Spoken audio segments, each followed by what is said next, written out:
Hi. Hello. Woo. I hope you're well. I am going to wait for Stephanie Cake to give me the all clear. Are you hearing me okay, Cake? Yeah? Okay, good. So it's Friday. Oh, sorry. No. So it's Thursday night. No, it's Saturday night, and it's time for the Quilt Nerd Show. Um, it's interesting. So pretty much before every show, and those of you who have been around since the start of all this the craziness, and those of you who particularly do the tier 2 and tier 3 subscription level, who have some more streams, some private streams, and so have just sort of some more FaceTime with the show, with the stream, with me, and everything. You've seen a few, you've seen some technical problems, like you've seen well, and frankly, a couple times you've seen me sort of disintegrate. Stephanie Cake has seen it many times, and Susanna, and so people, there are some people who kind of know how I get when there are issues right before the show, technically, and essentially, and I know you care, but also like nobody cares. It's like when I hear a streamer talk about, technical issues, it's like hearing somebody talk about the dream they had. Like, you're interested because you like them, but you don't necessarily want to, hear all about the dream or whatever. You want to get to the content. And so I'm not going to talk about technical difficulty, but I do want to just start the show. I sort of give you my thoughts a little bit these days before I launch into things. And before every show, I'm so nervous. I'm nervous about tech. I'm nervous about content. I'm nervous about the show being good enough. And it's interesting because, you think at 43, I would sort of have enough, well, I've had enough experience, for God's sakes, in front of audiences that, it's going to be okay. Right. It's going to be okay. But there's always, I think it's because I care so much. And anybody who does presentations or, I guess, performance of any kind, this doesn't ever feel really like a performance. But there's like stage me, and there's like regular me, and whatever. And so, well, it's all me. There's not artifice, but there's a certain. I'm not gonna talk live on the internet exactly like I talk at home, when I'm like, Eric, whatever it is, the shorthand that we use. I think you know what I mean. So the reason I mention this is not to talk about like my issues, but in fact to talk about how the perception of quilt makers is that by a lot of people who don't know much about the quilt thing, which is like the majority of people, even though there are millions of quilt makers in America and millions more beyond our shores, the perception is, sort of like the sewing bee thing, and that, women get together and make quilts together, and it's this gossip time and all of that. And it's this quaint sort of sentimental notion of how quilt making is and how quilters are, and that's totally fine. People do get together and sew, and get together and make quilts, and have for a long time, and guilds exist, and people go to retreats and everything. I've never been on a retreat. I don't know. I don't know. That makes me nervous. This idea of like being with people for 6 days or however long a retreat is. I guess a lot of them are just for the weekend, but anyway. But my point is, like, I don't know. I think it's interesting because quilters mostly sew alone. It's mostly a solo pursuit. And most people who make quilts, you used to get together to quilt a quilt because it was faster to get it done if you were with people. And that it just made good sense. And of course you could see people, and in a more agricultural society, when people are living further apart from one another, it's one of the reasons people would get together to help each other for various things. There were quilting bees, so people from further away, the neighbors that lived 20 miles away or something, would come to the same house, and everybody would get together to communicate and talk, and then also to get things done. There were quilting bees, there were barn raising bees, candle wicking bees. And a bee was anything that, involved more people to get something done more quickly than a person could do it by themselves. And so that's true, is that people did do that. And but most of the quilts that were eventually quilted by a group of people were made in solitude, or made by one person.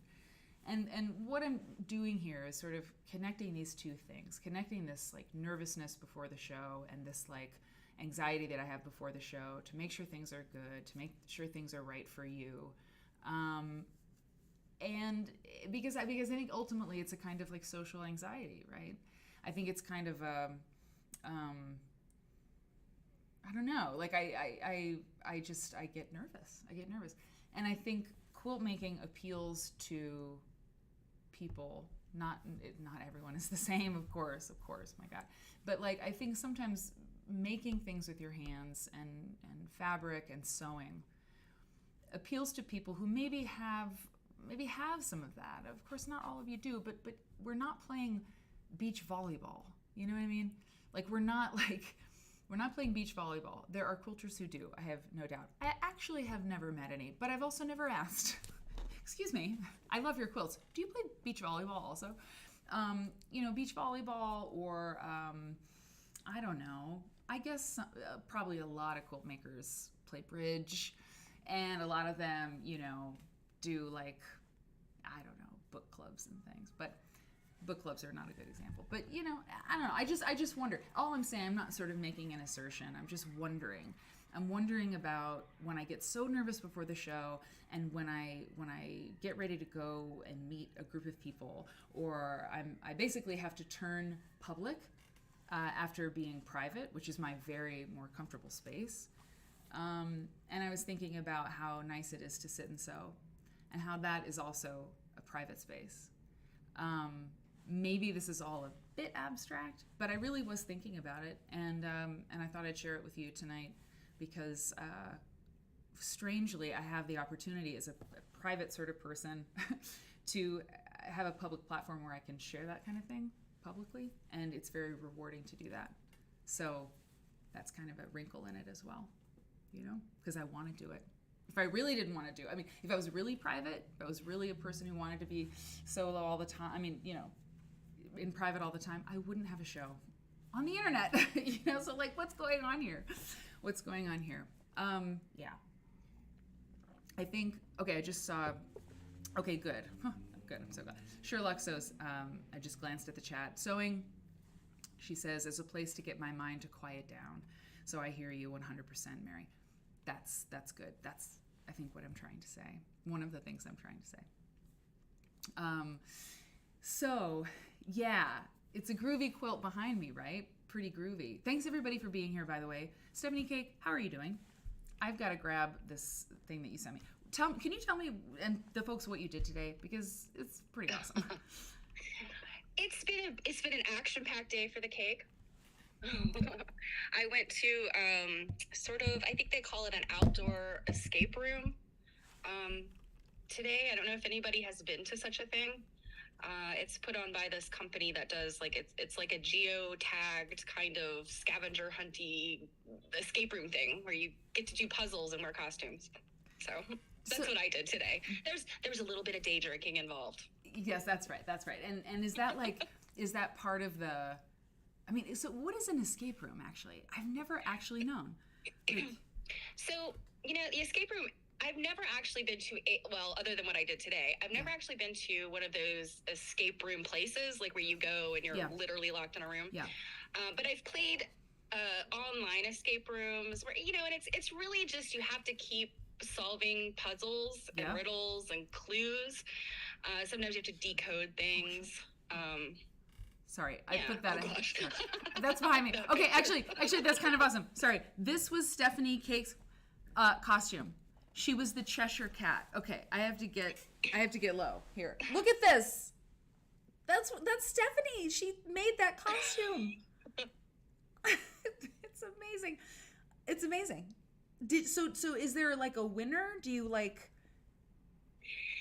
So I think to win it, you needed to do it in a certain amount of time. Okay. And they were supposed to be a costume winner part of it, but we failed to upload our pictures and instead just went to the restaurant. So it's amazing, and I kind of wish, like, I don't know. You showed me the I almost said helmet. You showed me the mask, the head, yeah, the head. And it's got this great smile. Would you send me another picture of the front so I can pop it into the show? I mean, if it's okay, it's amazing, you guys. Yeah. And like, I still kind of don't, like, you remember Halloween, the cake costume. Like, I don't know. I really am. I'm not flattering you. I'm not being hyperbolic. I'm in awe. I don't know what to say. Like, it's like, the cake was really fun. The cake was like, I probably had more important things to do that day, but it took me like a day. It was fun. This Cheshire Cat costume was a nightmare and a half, and I do intend to share my fail. I was planning on doing that if I could get my streams working. Oh yeah. But this Cheshire Cat, So yes, I am actually pretty proud of it. You should be, and I just like that you're the kind of person who does that, who's like, I'm going to do that thing, and I am going hard on this costume, because I would be like, I'm a ghost, like, oh, that's fine, but it's pretty great. We have very talented people in here, and thank you for coming, because I know, who said Stephen Fry? I just saw the word Stephen Fry. Saucy Stitcher. I listened to Stephen Fry read Sherlock Holmes. Well, that's a treat. Oh, he's so great. I'm assuming Stephen Fry, the actor? Yes. Yep. Actor, producer, dandy, man about town. He did a great documentary on depression, by the way, years ago. Hello to Fiendor, coming in with music. I've got my soundboard back, y'all. I don't have the siren. Siren's not here yet, but because I'm still using the desktop thing. Anyway, the laptop is still toast. I mean, I don't know. I gotta like take it into the place. Got to take it into the shop. So I'm still over here at this other setup, but it's okay. It's working. I've got my Zoom thing going on. Like, I figured out my hotkeys. They're super hot.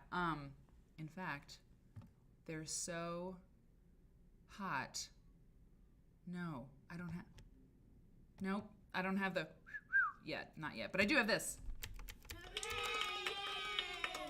So that's good. We're mostly back.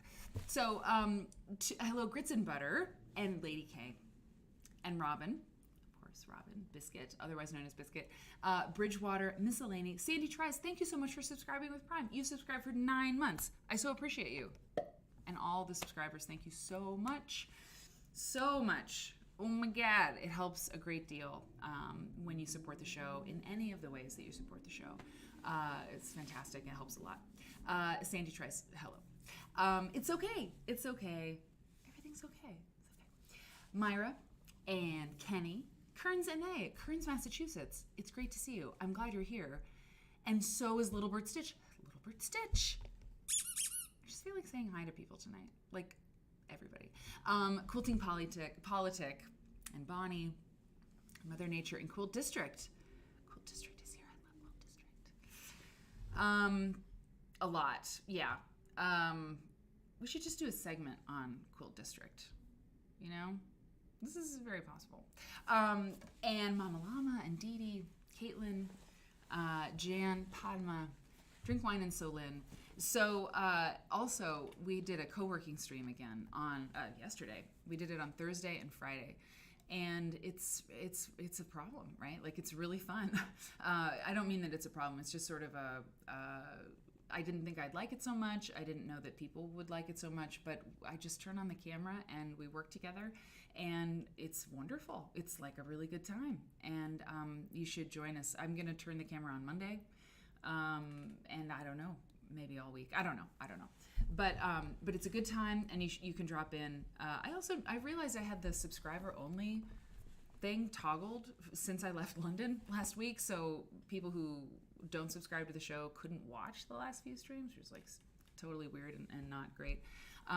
So if you are here tonight and you couldn't get in or whatever in the past couple streams, I apologize, but that's fixed now.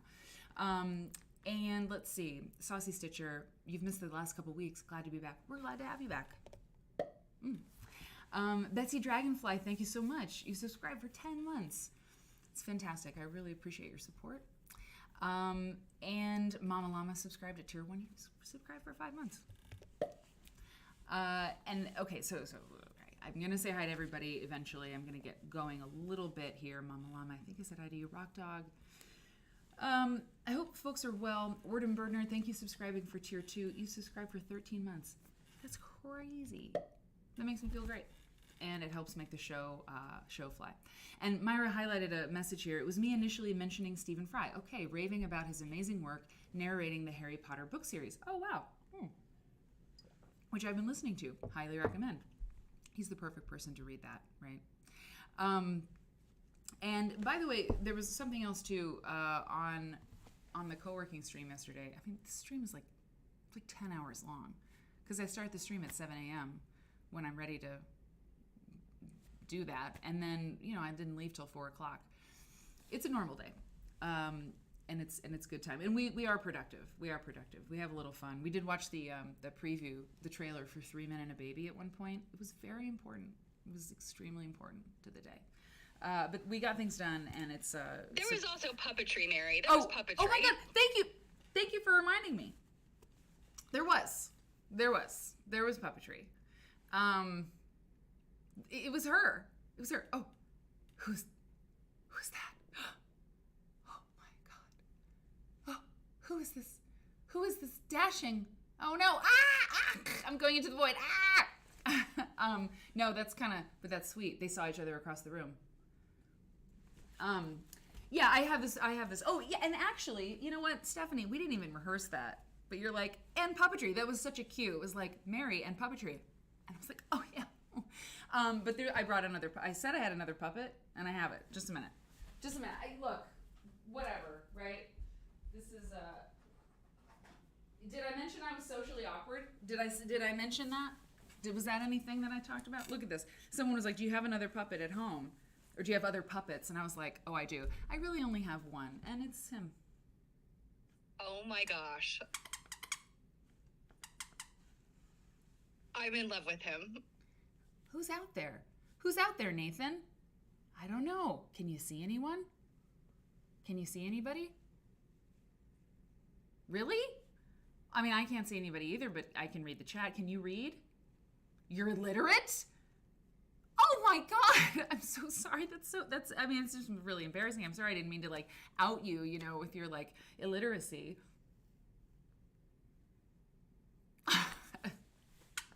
Anyway, he's wonderful, right? And he has a little cape. Puppets. Why not, right? Why not have him? Why not have him around? He's really bright yellow, and I'm really glad the green screen isn't totally making him invisible. Although I think, Nathan, you'd probably like that, right? Invisibility? Yes. He literally does look like he's becoming the Invisible Man on the Twitch screen, because I see him in both screens, and he's very bright yellow. He's right? But, look how yes, but the nerds are seeing him as this slightly ghostly. He is. He's like a little glowworm or something, right? Anyway, yeah, good old Nathan. He's great. So yeah, we've got some puppets. And yeah, so now we have puppets on this show too. Anything can happen. Let's get into this. Let's get into some content. Because the problem is with the co-working stream is it's so loose and free that I have to make sure that this show is tight. This is a tight show. This is a planned utopian kind of community here. We have things that we have to do. It's not just so loosey-goosey. So let's get started on some quilts, right? I have wonderful things for you tonight. Wonderful things. It's just quilts tonight. Sometimes we look at art that's sort of quilt adjacent. Sometimes we look at a single artist. But tonight, after I came across the name of a quilt. I'll tell you now. I mean, it's time to tell you. I saw it a long time ago. It was a quilt from the 19th century. It was like mid 1800s, and the pattern was pyrotechnic. That's what the pattern is called, pyrotechnic. Pyrotechnic, and I've seen a few of these around, and I was like, what? Pyrotechnic? Like, that's crazy. That sounds so strange and wonderful. I mean, I don't know. It's so cool. And so I decided, well, let's just look at quilts with really badass names, like Pyrotechnic and actually Drunkard's Path. I mean, let's consider the fact that there's a whole bunch of quilts out there, and they're called Drunkard's Path. I mean, it's great, you know. So we're going to look at wonderful quilts with really interesting names. We're also going to look at, you got to vote. You got to vote. If you haven't voted yet, you got to vote. So we're going to just talk about a few patriotic quilts, but tonight's quilts. And we'll analyze them. A lot of times when we look at them, we start to say, how did she make that? Or how did they make that? How did that go together? And it always delights and surprises me sometimes that because I get so nervous putting the show together, and I want things to go perfectly, and I want the content to be just right. And sometimes it's like we just need to look at a quilt and talk about how the person made it, and it's enough because that's what we like, right? So I was going to make the comparison to, like, you buy a really expensive toy for a kid, but they just like the box. I don't know, you know what I mean? Like, I don't want to compare it, like, it's like, but you know what I'm saying? It's like, the box is enough. Like, the box is great. So, it's a production. The creator, yes, oh yeah, okay, that's good. I'm glad that you are here. You'll be voting in Virginia, that's good. So this tie-dye thing, what's happening here? Let me get small. So I can do the thing. Help, I'm small. Can you hear me okay? Okay. This quilt, this is going to blow you away. Let me ask you this. Give me a year. Give me a year on this quilt. What do you think? What do you think? And I mean, that's kind of a leading question, right? Because I'm like, what do you think? What year do you suppose this tie-dye quilt was made? So, if you're thinking like, well, I would say, the 60s or 70s, 1960s or 70s, so it must not be that, right? Well, maybe it isn't. Maybe it is. I don't know. Give me your prediction on this quilt, which is called tie-dye. I mean, I don't know that the quilter called it tie-dye, but it is called tie-dye in the book where I found it. Yeah, what do you think? Okay, 1975. Hey, Brittany J, by the way, and Sandy Tries. It's great to see you. Dee Dee, I'm so glad you're here and you're feeling better, and you voted by mail. Excellent. Well done. Hey, Grits and Butter, everybody. Okay, we've got... I sometimes think these dates guessing are kind of like the where you guess the price on The Price is Right. Mm-hmm. In fact, yeah, we should have some sort of... Yeah, once we get OBS going, Stephanie, I have so many ideas about, like, pop-ups and things. And just, like, how to make a... Yeah, like, I want buttons. I want to, like, program buttons and people can sort of hit the decade they think. We can do that stuff. And Anyway, one day. So, Betsy, Dragonfly, hello. I'm glad your ballot was received. So people are saying 1975. I'm seeing, wow, this is all over the map. 1939. Some people say this quilt, Holmes is saying 1950. Hey, Holmes. 1990, says Sylvia. 1920s, 1972. Dropped your ballot today. I hope you dropped it in the mailbox. But Chink, do I have that one? No, not yet. 1899. Stephanie Cake is going, she's going earlier. She's going 19th century. But it is true that most people are saying 20th century. But now, nope. Cake, you might have started a trend. Lady K says 1890. 1948, Jan. Interesting. So, 2000. Oh, Rock Dog. That is very interesting. You're saying 2000, when indigo dye had this craze, had this trend, 67, 1865. Wow. I love it. This quilt was made in 1940. So, Robin, you said 1939. Extremely close. Incredibly loud and extremely close.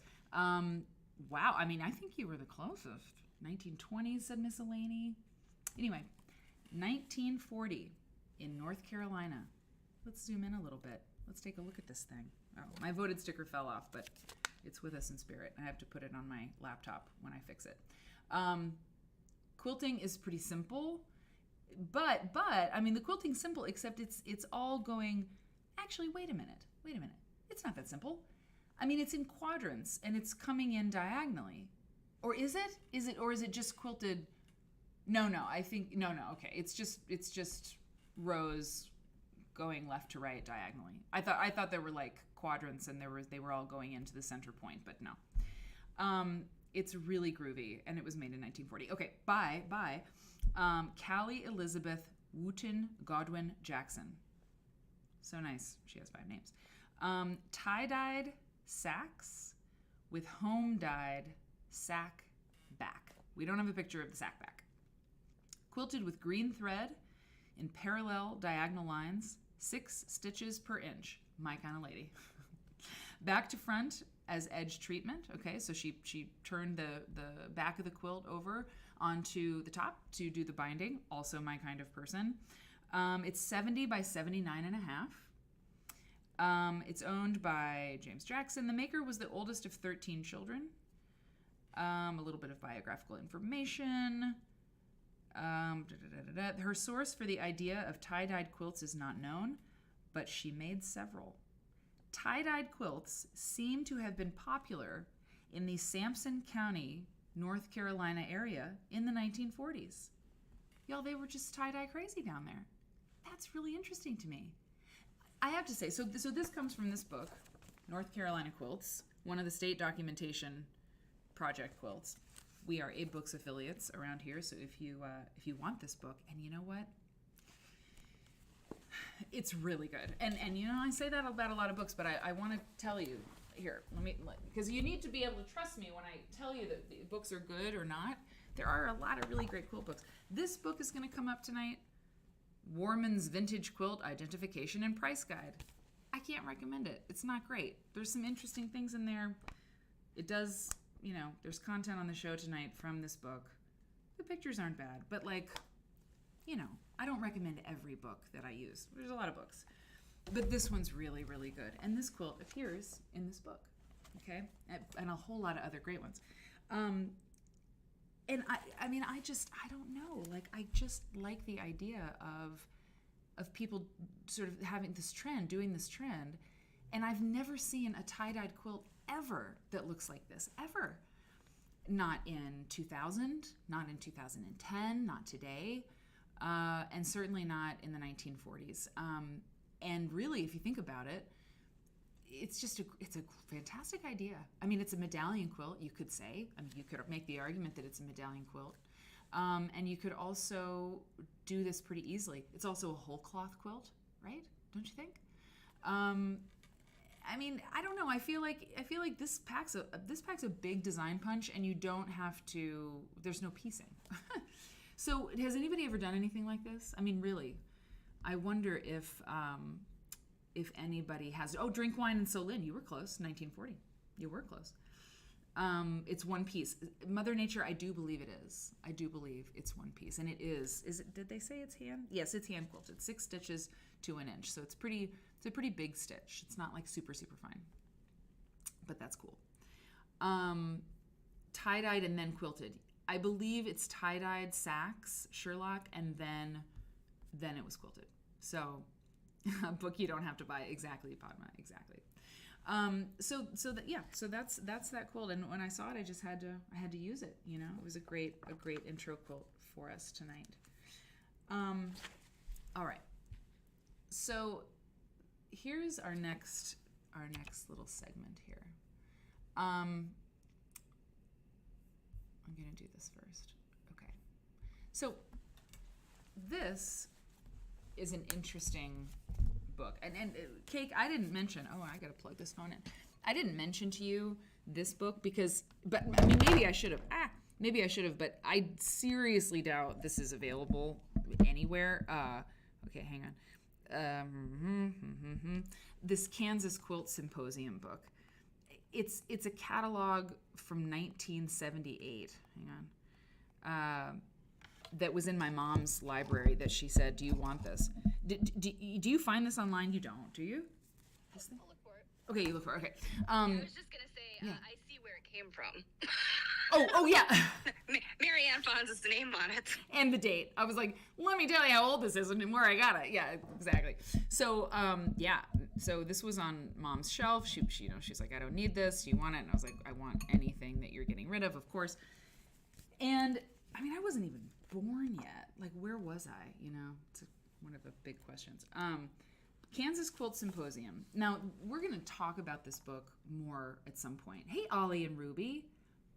And by the way, so I did ask this question. I want to see. I made a quilt, said Ollie and Ruby, with hand-dyed linen using coquin. I never know how to say that. I know it's the red dye, from bugs, right? Isn't cochineal? Do you know how to say that? I think cochineal. Is it the purple one?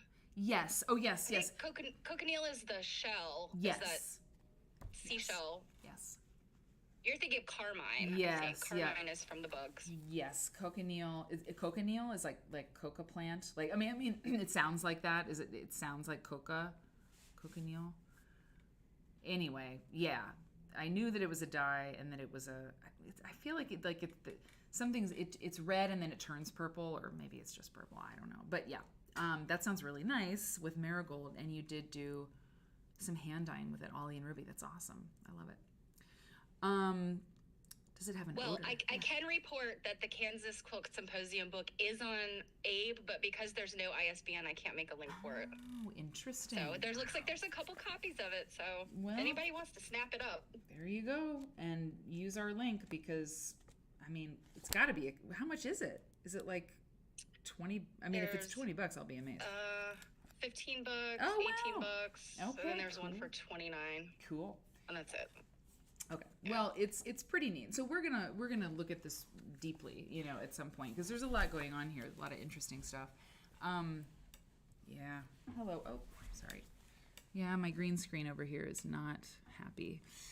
Anyway, there's a lot of interesting stuff in here, but I was flipping through it because I want to review it and look deeply into it here on the show for you. And I saw a quilt that stopped me in my tracks. So tonight is a little bit of this, a little bit of that. It's quilts, great quilts tonight.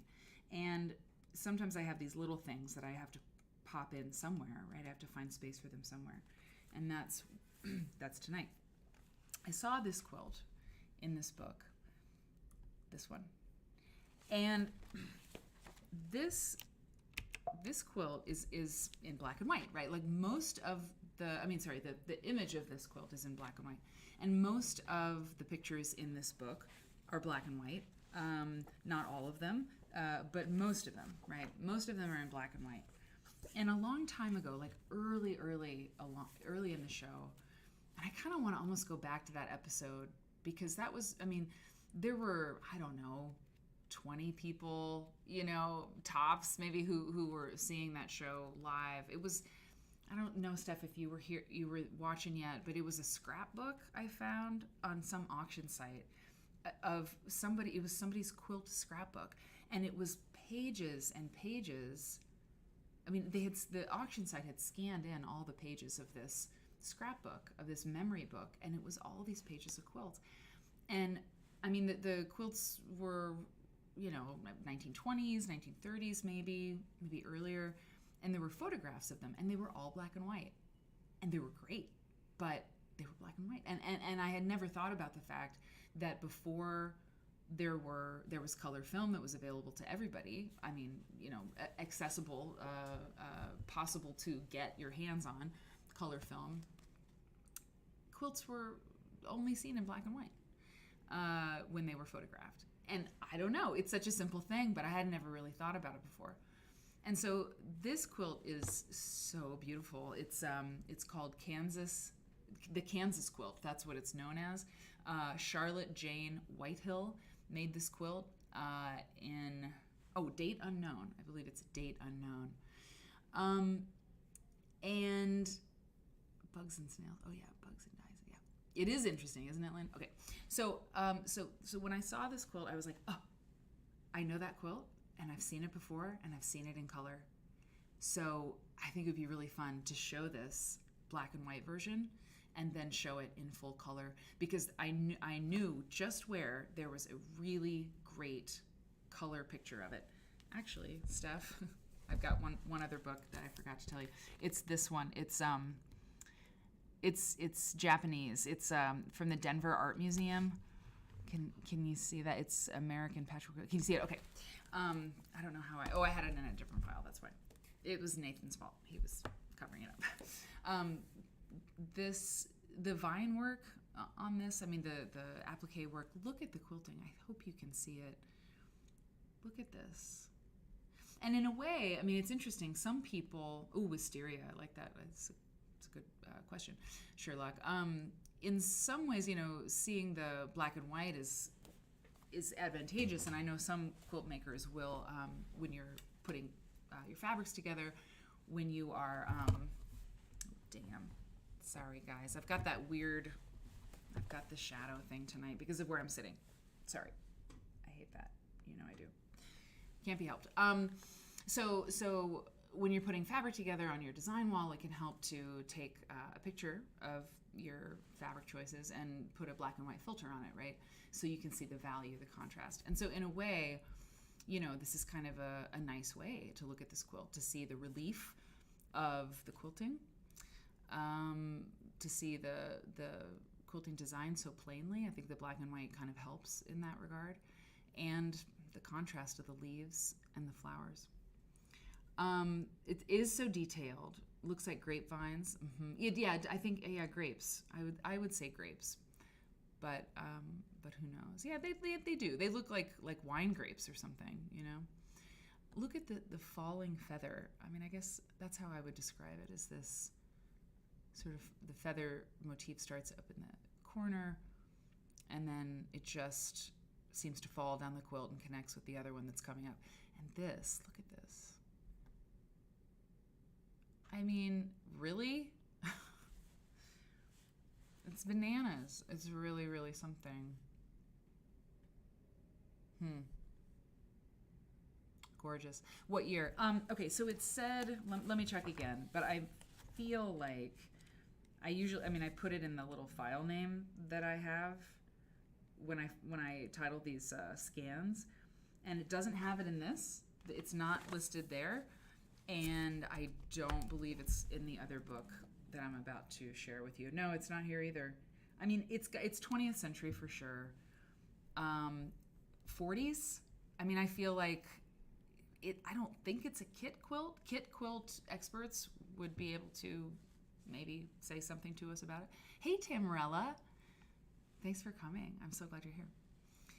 You ready for the color version? You want to see this? Okay, this is the book. It's American Patchwork Quilt. This was an exhibit, I believe, in Japan from the Denver Art Museum. And this quilt that we're looking at, the Kansas quilt, belongs to the collection at the Denver Art Museum. Okay, yeah. So here it is, right? Okay. Mm-hmm. And wow, pretty nice, huh? Look at that. And I hadn't noticed the birds. Did you notice the birds? You probably did. I'm probably very outnumbered. You probably saw the birds in the design. I thought they were just something flowery. Okay. I didn't realize they were birds. Same. Yeah. Same. They looked like they looked like flowers, exactly. I didn't notice them at all. And I guess I saw, the roses in the corner. I think those are roses. Oh, stop. And just kind of, my brain kind of connected that floral moment, right, with the one over here, but these are birds, and Technicolor birds. Why are the birds pink? I don't know. It's a very good question. Hey, little bird Stitch. The neon birds are awesome. I agree. They do. So they're pink, so they read a little as flora. I like that they're pink, though. Yeah, I do too. Where's my cursor? Okay. The grape. Now, hold on, though. It's like we're so blessed, right? We're so blessed. We're so lucky to have color film, because look at the grapes. They're graduated. The color is varied. It's not one purple. She's got like One, two, three.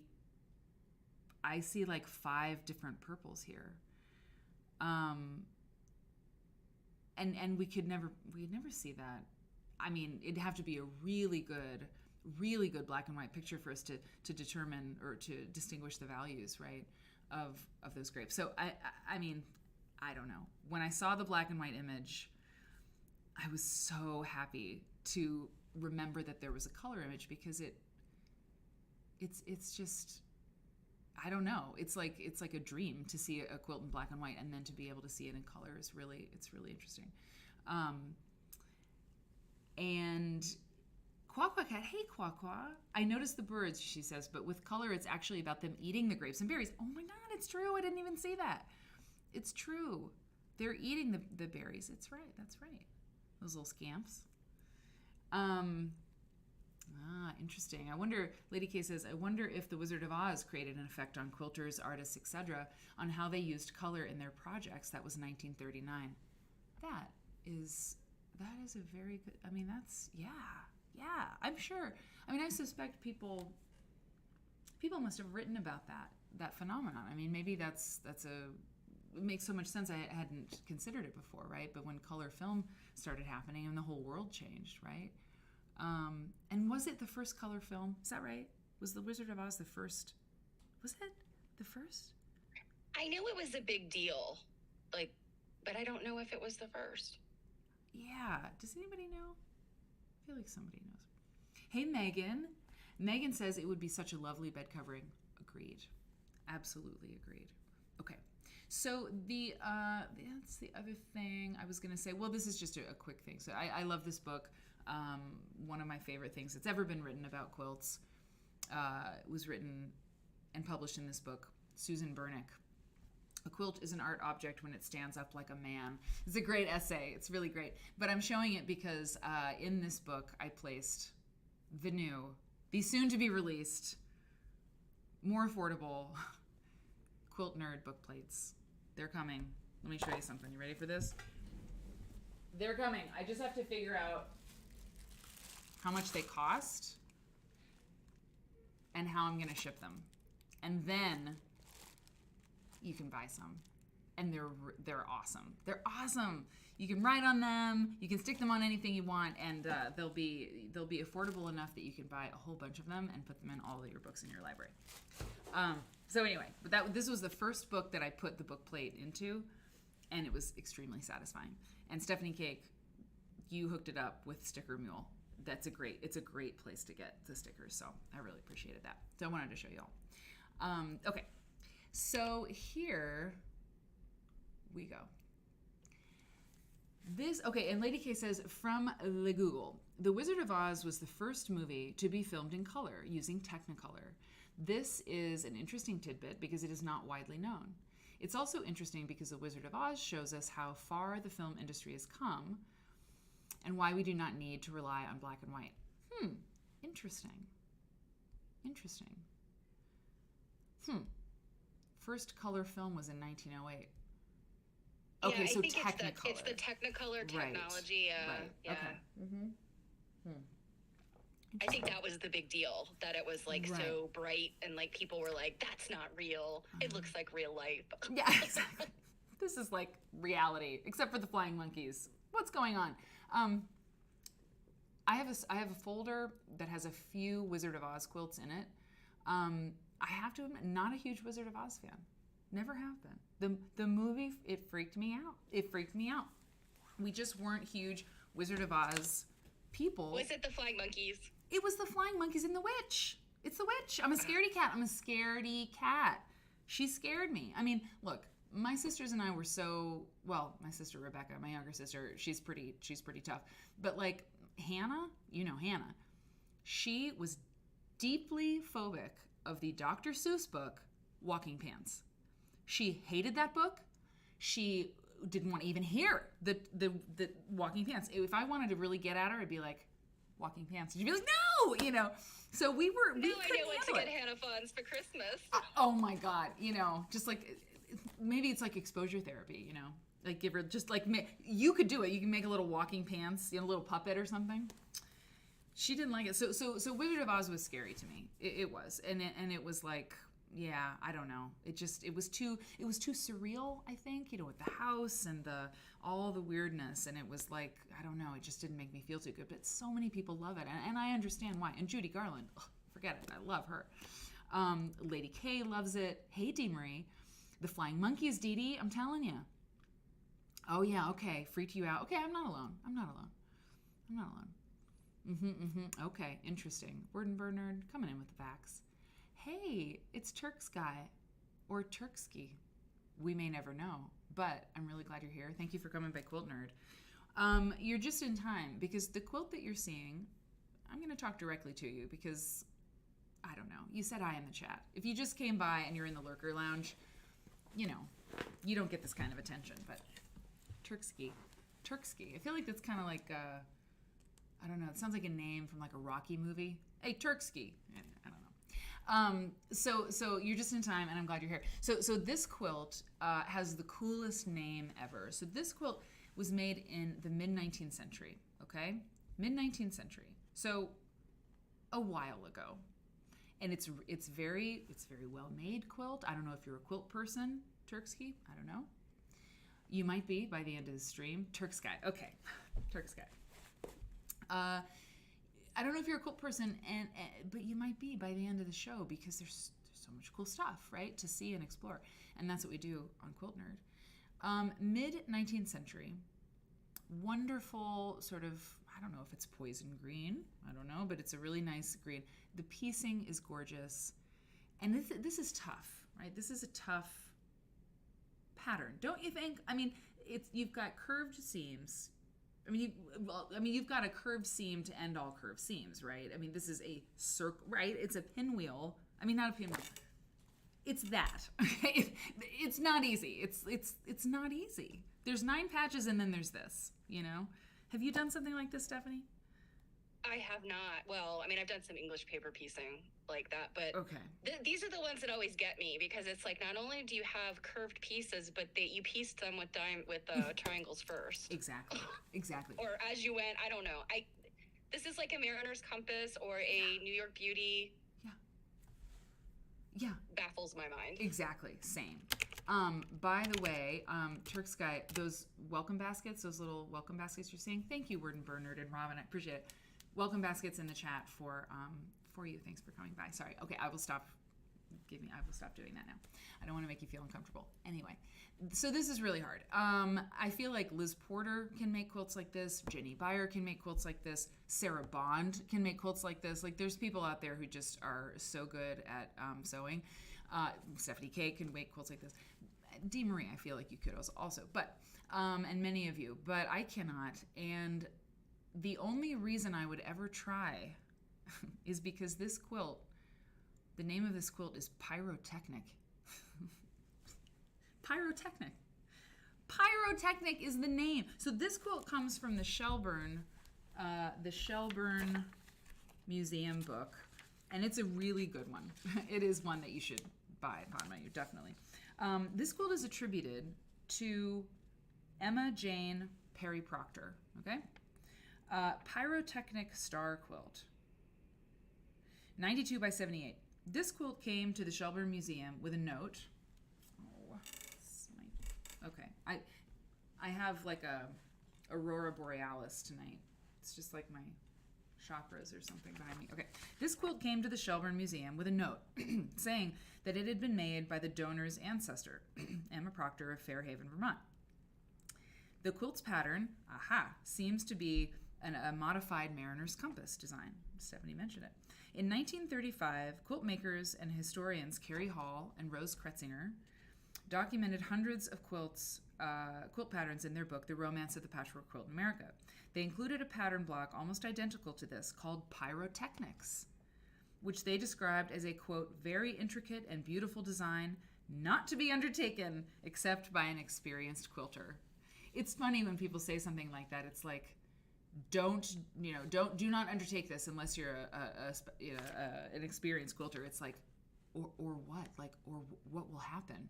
It's like, oh, it will be very bad for you. Like you'll feel terrible about yourself. It's like I mean, am I going to self-destruct? You know, only to be done by people with a lot of experience making quilts, because you will feel inept. You will be angry.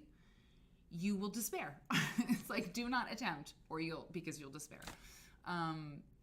But then you go to a show like Paducah, you know, or you go to, you know, I don't know. I mean, there aren't quilts like this yet at the QuiltCon, but who knows what'll happen in the future. But yeah, it's tough. But I mean, pyrotechnics, what a badass name for a quilt. And so when I saw that, and there's another pyrotechnics quilt I've seen, and I can't remember where it is. And the Quilt Nerd Library Finding Aid will solve these kinds of problems for me eventually. But this comes around, this pyrotechnics quilt, from time to time. This name for this pattern, and so I thought that was great. So I was like, well, let's look at quilts with great names.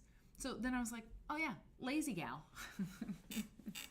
Lazy Gal, you know, Lazy Gal. Oh, sorry. This is from this. Oh, stop! Will you stop? What is your deal? Okay. This is a quilt from that Warman's book, and it's fine. This book is fine. This is a great picture. It's a strippy, you know. Hey, Molly. Hello. Oh, interesting. Cursing, crying. Yeah, exactly. So it's a strippy quilt, you know. In other places in the world, we happen to know Durham, North Durham strippy quilts, right? These Welsh quilts, these English quilts. We know all about them from this show. There's all these different strip quilts in different parts of the world and how they're quilted, you know. Kind of, you can sort of tell which region they're from, the way they're quilted. But strip quilts are pretty universal.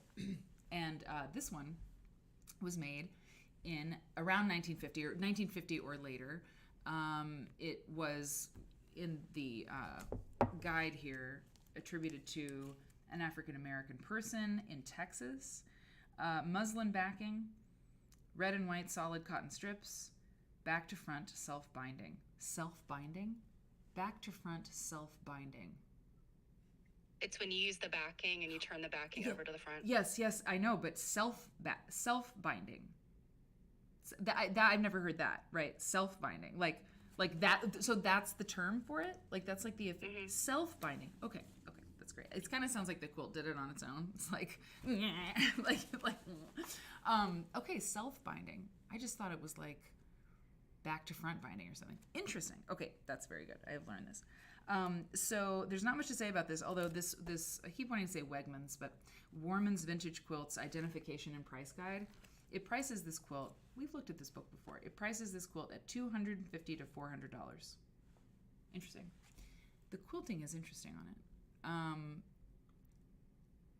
It goes side to side here, right? Side to side, but then it changes. Like this. I'm not making that up, right? Like this is horizontal at the top. I mean, there's horizontal quilting but then also vertical. It's interesting. But Lazy Gal. In some ways, it looks like they might have kind of done a concentric thing. Oh yeah? Maybe? Let's see. It looks kind of like there's sort of like maybe the third and fourth white stripes. It kind of looks like there's like it started with a concentric square kind of situation. I don't know. I can't tell. Yeah, like, okay, so like right here, like it almost looks like a log cabin kind of deal. Yeah. You know? Yeah, that's what you're saying. Okay, yeah, exactly. Like that seems to get, smaller, exactly, concentric squares or something. I don't know. I like it. It's a pretty bold quilting design for a strippy. And I don't think there's much laziness in like trying something that, yes, look. Okay, it's log cabins. Look, there, you can see it. Let me maybe zoom out. Like, yeah, exactly. That is a log cabin right there. Boom. A log cabin motif. I look like I'm in a vaudeville show because I've got the shadow going on. It's like I'm in front of the curtain. The footlights, There's a little bit of a circus tent vibe there. Yeah, exactly. Just need a cane, you know.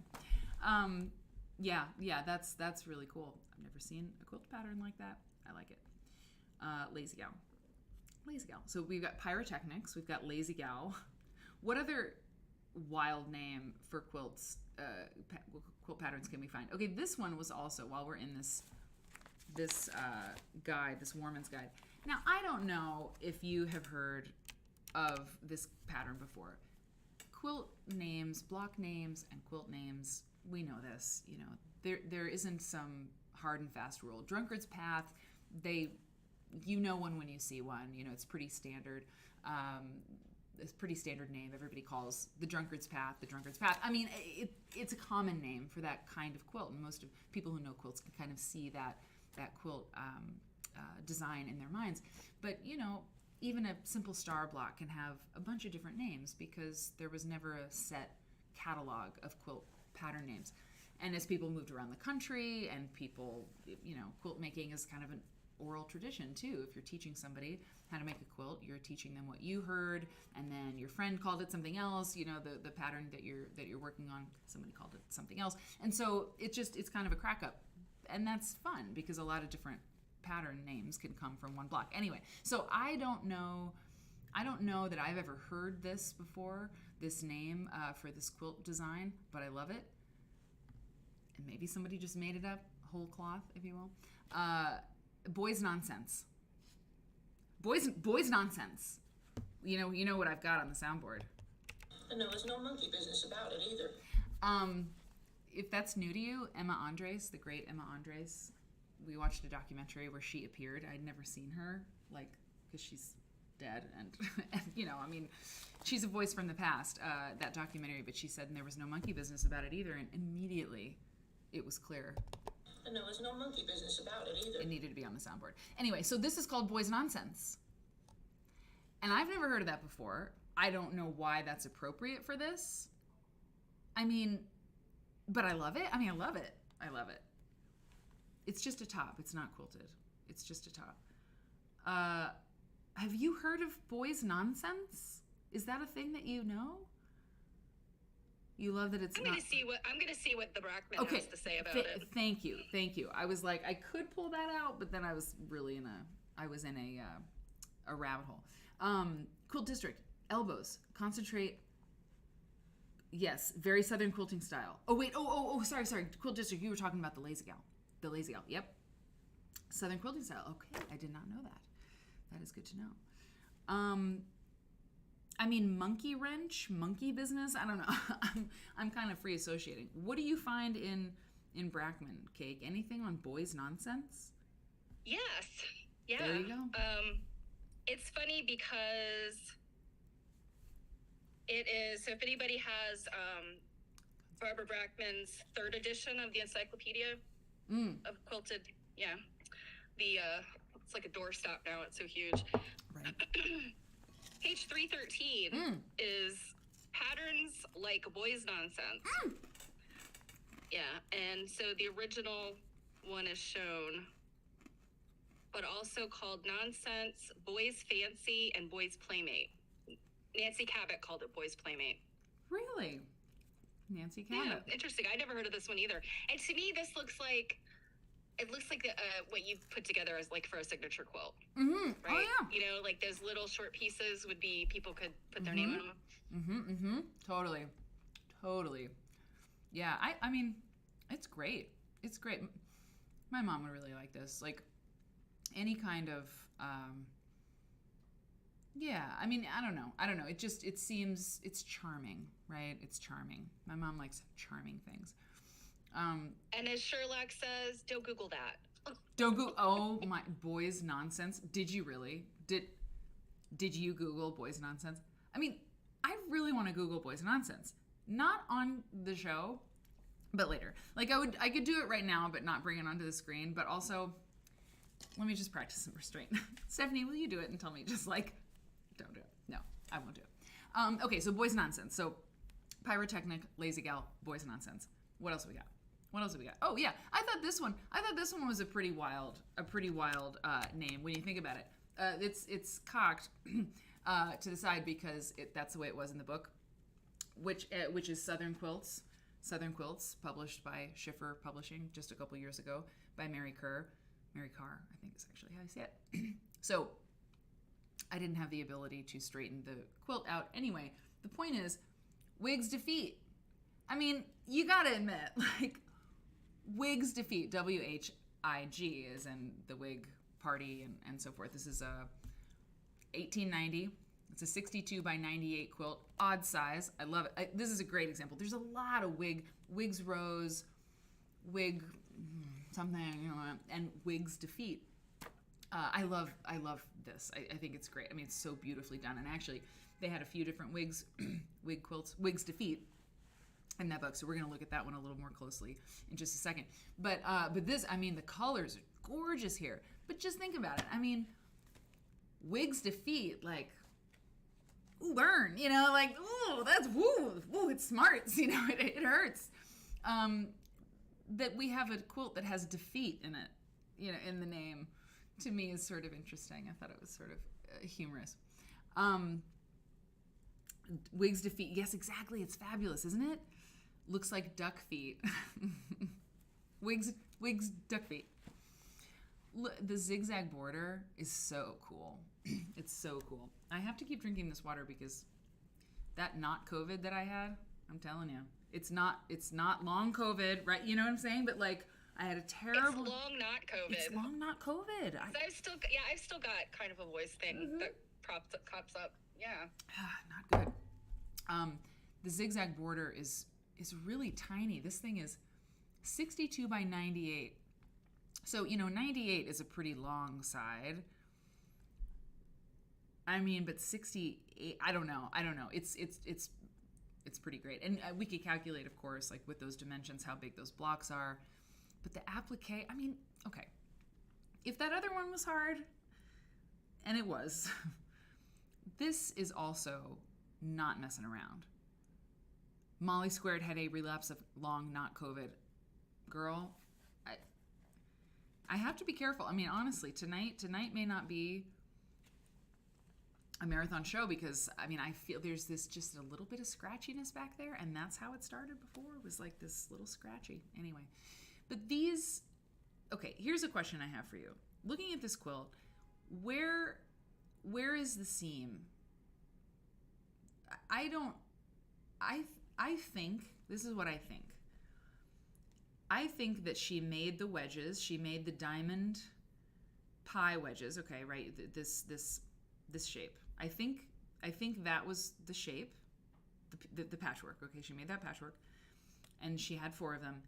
And then this piece was cut from a template, the big blue piece, and there was insetting here, insetting. That because I don't see 4 pieces coming together. This is real quilt nerdery for sure. But do you see them? I don't see them. I feel like this one block that is finished before it's added to another. I mean, the way I would think this would go together would be you'd make a pie and crust, right? You'd have 4 quadrants. You'd make your little pie pieces, and then you'd attach. You know, it's really hard to say without showing. You know what I'm saying, right, Stephanie? Like you'd make your pie, and then you'd attach the blue piece to make a square, and you'd make 4 of those, and then you would sew them together. Oh yeah, I see what you mean. But I think that center is like it was probably done with a template, like you would do a double wedding ring, because that's almost what that middle looks like to me. Oh. Is like the middle of a double wedding ring. Oh yeah, okay. Mm-hmm. So I'm wondering if they had like standard template like for Wigs Defeat, because there's a lot of those wigs quilts. I know I've seen a lot of them. Mm-hmm. Mm-hmm. It's really great. It's really great. The colors are so good. And like that sort of faded butter yellow, like, so good. And it's all solid. It's really interesting. It's fantastic. What are folks saying? So Kenny says the blue section looks like the center of a double wedding ring. Okay, there you go. Drink wine and so Len, you were thinking that quadrant thing as well. Padma says I think she appliqued those diamond pieces on top of the blue background. That's one way to do it. But I don't know, girl. I think that looks pieced. That looks like... I mean, I think you could see the seam lines in the buttery yellow pieces. Like, that's where the seam lines are. Exactly. You can. Yes, So, yes, yes. Yeah. I think she did that square, and then she set it on point with the little flappy feet things. Yep. Deamery, 1890. Circa 1890. Fabulous. Oh, see, looking at quilts is just hours of fun. Okay, here's another Wigs Defeat, and I thought I would show this one because, I mean... Actually, this might give us insight on the other one. Yeah, that's not 4 units of patchwork coming together and sewn together. I mean, there's no seam in that, right? That's one piece. Yeah, interesting. But look at, I mean, I love how whimsical, like the whimsy in the little sort of feathers or the little fronds in that last quilt. And this one too, they look like little duck feet. Little duck feet. We have more duck feet. And this one, yeah, exactly. This one was different feet. Thank you, Holmes. 1890 as well. Wigs Defeat. I mean, if there was like a Mary's Defeat quilt and it looked that cool, I'd be like totally okay with it. And look at the difference in color. These two down at the bottom, these 2 blocks down at the bottom, the fabric is different.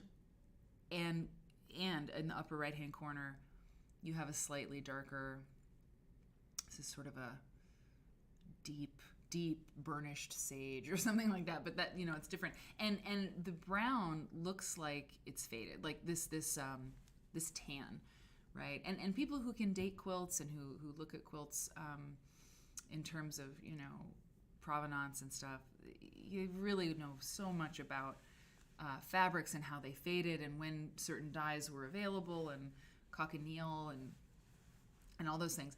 I mean, definitely the brown has faded. We can see that.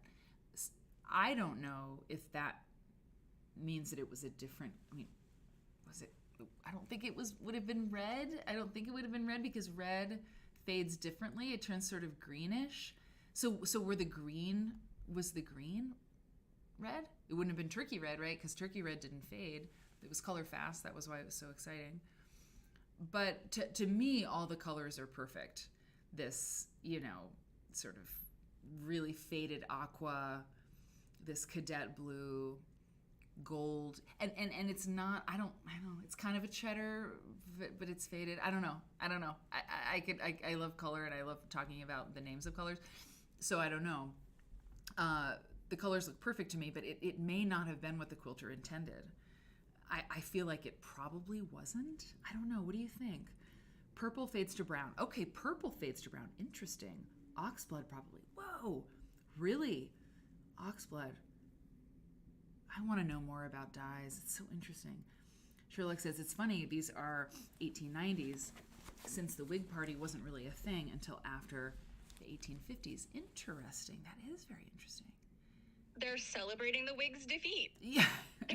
Those jerks never won. Defeat of the 1850s. Yeah, exactly. What a bunch of losers. Remember them? Yeah. I mean, I don't know. It's really great. And this is interesting too. That really thick border, the three wide strips. I feel like, actually, this comes from that Southern Quilts book. I could look through it and see if it were true, but that wide border, I feel like I have seen in quilts from around that, you know, in the South. Where was it? Where am I thinking? Well, Kentucky. Kentucky's considered the South. Yeah, below the Mason-Dixon line for sure, right? Okay. But I've seen tobacco sack quilts with this really thick, wide border, and that's an interesting distinction. It's not that it doesn't appear in other places, but I feel like that's kind of a character trait that I've seen before, and I'm just sort of thinking aloud about it. They were hating on the wig. They were into hating on the wigs. Molly says, totally. They hated those wigs. They just hate those wigs. That's what they said about that. So Wigs Defeat, pretty intense name for a quilt. Okay, this is an intense name for a quilt, as far as I'm concerned, and it's gorgeous. Tree of Paradise. or tree everlasting, you know?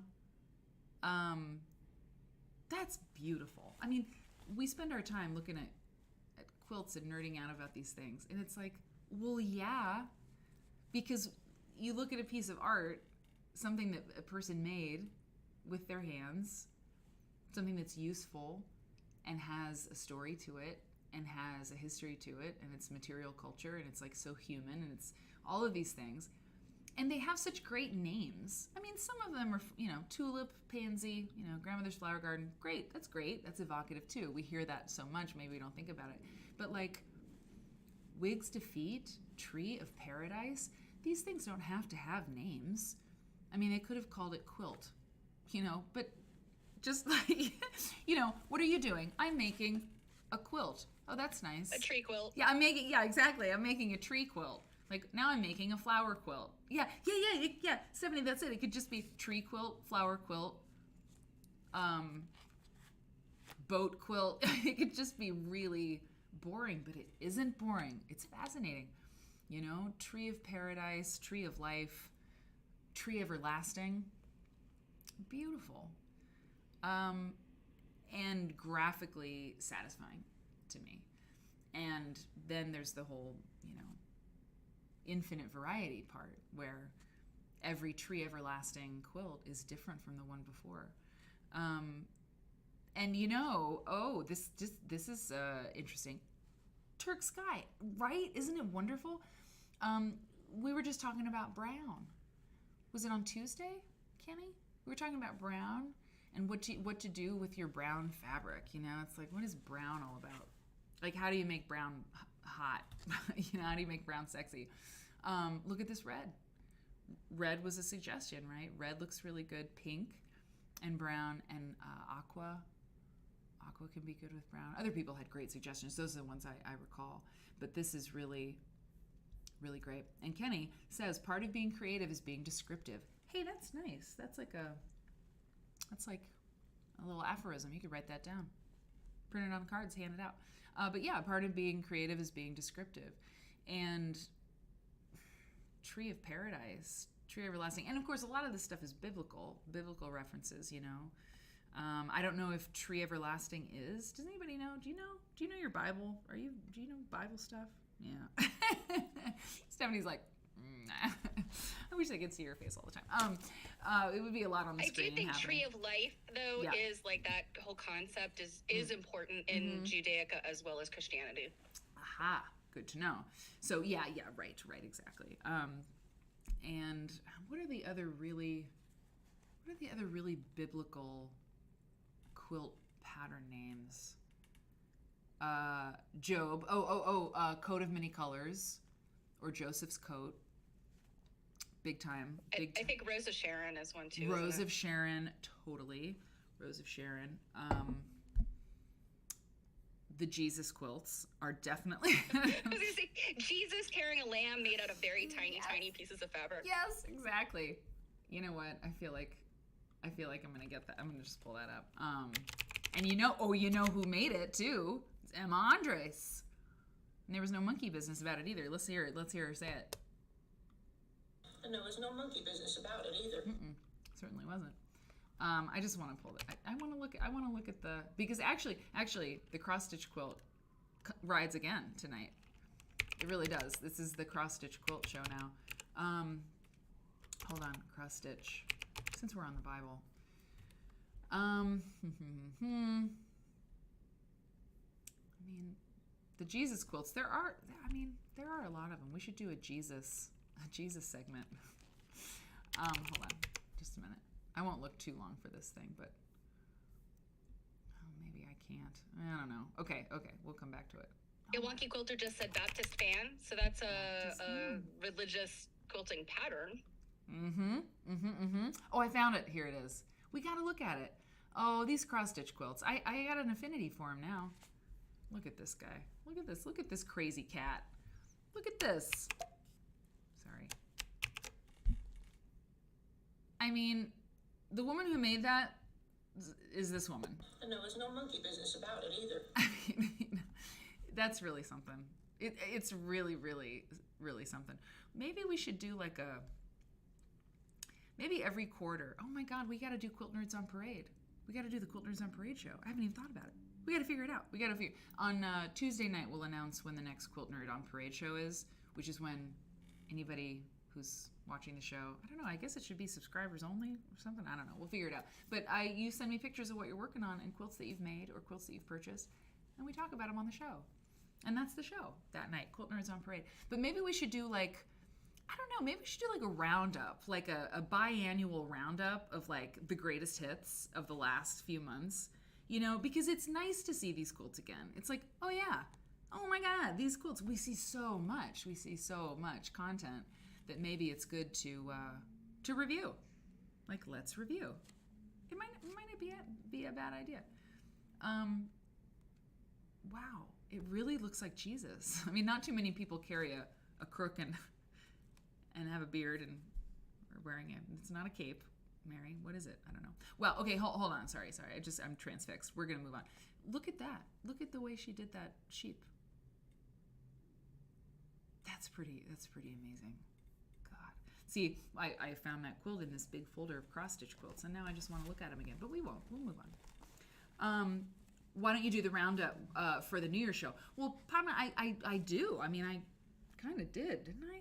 What did I do for the New Year's show? Oh, I did the videos and stuff, which was really fun, and I'll do that for sure every year. But there's so much content. I mean, it's almost too much. Maybe we should break it up. I don't know. Anyway, these are just ideas. You need to go away. Okay, great. Oh, that was so elegant, that transition. I had no idea that would happen. Okay, so I've got a couple more, and then we'll take a quick break. Oh yeah, there's two more. Oh, no, there's three more. Oh, this one's really fun. What is it? What could it be? It's cucumber. That's what it's called. Cucumber. Sweet. I figured, pyrotechnics and one of the last couple we're going to look at has a pretty intense, sort of even violent sounding name. Cucumber. And it's a great quilt. It's just a great one. What's going on? We've got Estelle up in here. How big is the quilt, Solyn? That Jesus one? I don't know. I put it away. It's been put away. Jesus was put away. But it's big. It's really big. So this quilt's called Cucumber. And again, like, we have another example of a quilt that, to me, by the way, this is 77 by 86 by Nancy Schaffner in Vermont. I don't have a date on it. I always put a date on it if it's given. So it must have been date unknown. And this one's kind of hard to tell. But again, like, you have a quilt that, like, the colors are kind of strange.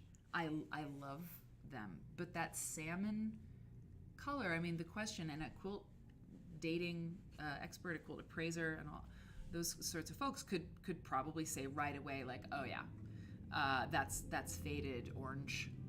And maybe it is faded orange. I mean, if I was going to have to guess, like, maybe a really nice chrome orange is what it used to be.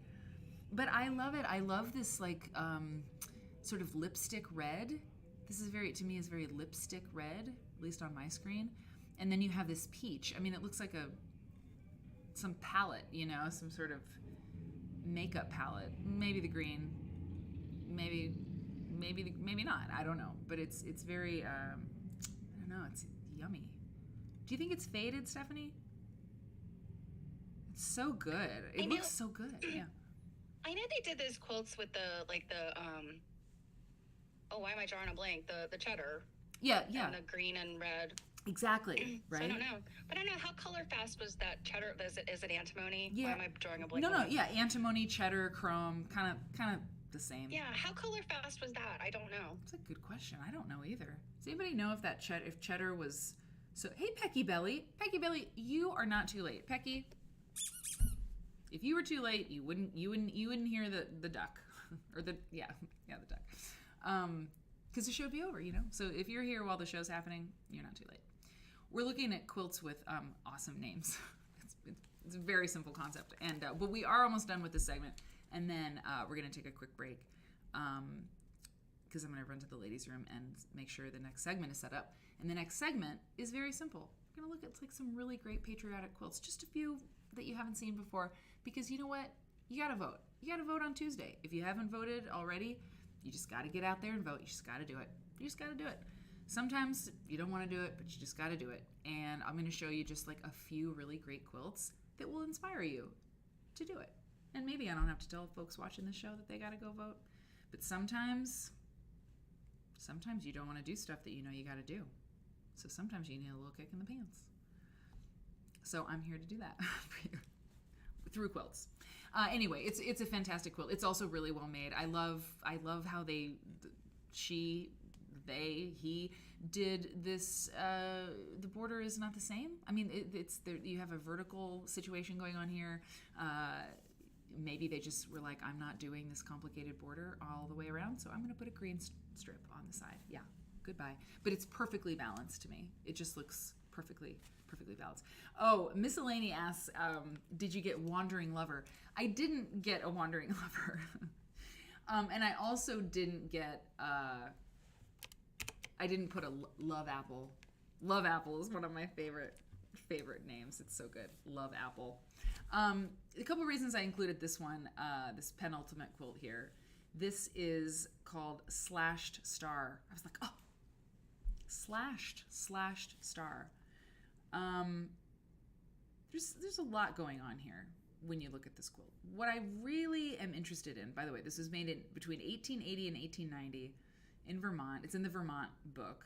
Slashed Star by Mary Ann DaCosta. Here's why I'm intrigued. It's tied. And that is interesting because the piecing is so intricate. And I've seen this particular pattern, this particular motif many times. I wouldn't have said, oh, that's Slash Star. I mean, I think it's just one of those quilts, the designs that you have many names for. But it is spiky. It is awfully spiky. This is a good one to look at because it's so high contrast. And this is an interesting one to look at because you see those. Oh, interesting. You see the way that it goes together. I mean, this one doesn't look like it has those diamonds in between the pitchforks. Let's call them pitchforks, but you can see it in this one. Lots of pieces, lots of tiny pieces, lots of curved seams, lots of insetting seams, insets. I mean, look at this. And she's fussy cut. For every center, there's a little moment, right? A fussy cut moment. I mean, just look at one of the pitchforks. You've got 1, 2, 3, 4, 5, 6, 7, 8. I mean, just in that top part, that's a lot. And oh, look, double pink. It's set in double pink. That's all that pink. So it's just so much. It's so much work. Spiky. Yeah, it's spiky.